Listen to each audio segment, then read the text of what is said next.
Jó não perdeu tudo de uma vez. Ele foi perdendo camada por camada, como se a vida estivesse sendo arrancada aos poucos. Primeiro o que estava por fora, depois o que estava por dentro. Imagine um homem íntegro, respeitado, temente a Deus.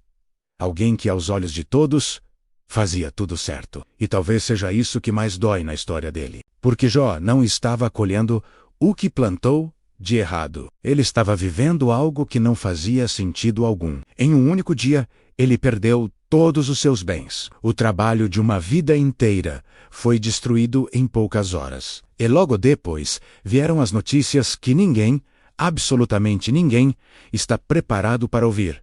Seus filhos, todos mortos. A Bíblia diz que Jó rasgou suas vestes, caiu com o rosto em terra e chorou. Ele chorou como qualquer ser humano choraria, porque ter fé não significa ausência de dor. Fé é a decisão de continuar mesmo sentindo tudo. Mas o pesadelo ainda não tinha acabado. Como se não bastasse perder tudo ao seu redor, Jó começou a perder a si mesmo. Sua saúde foi tomada por completo. Feridas dolorosas cobriram seu corpo da cabeça aos pés. As noites eram longas, sem descanso, cheias de agonia. A imagem que a Bíblia pinta é devastadora. Ele se sentava no pó, em meio às cinzas, raspando as próprias feridas com cacos de telha. Aquele homem forte, próspero e respeitado agora estava irreconhecível. E então veio o golpe mais silencioso, e talvez o mais cruel de todos: a solidão. Sua própria esposa, tomada pelo desespero e pela amargura, disse algo que ecoa até hoje na mente de quem sofre: amaldiçoa esse Deus e morre. Pouco tempo depois, seus amigos chegaram. A princípio, parecia um gesto de consolo. Eles se sentaram com Jó em silêncio por 7 dias. Mas quando finalmente abriram a boca, em vez de conforto, trouxeram acusações. Disseram que Jó devia ter cometido algum pecado terrível, que aquilo tudo era um castigo de Deus, que ele havia se afastado.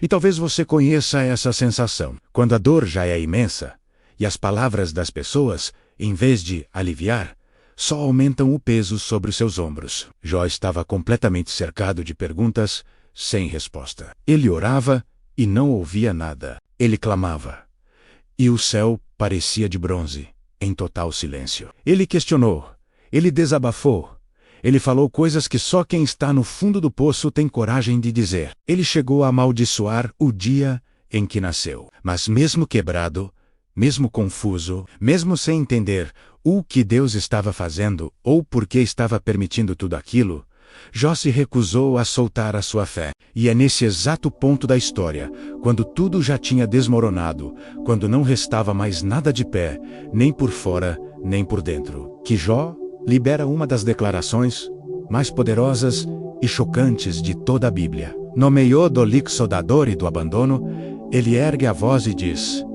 eu sei que o meu Redentor vive.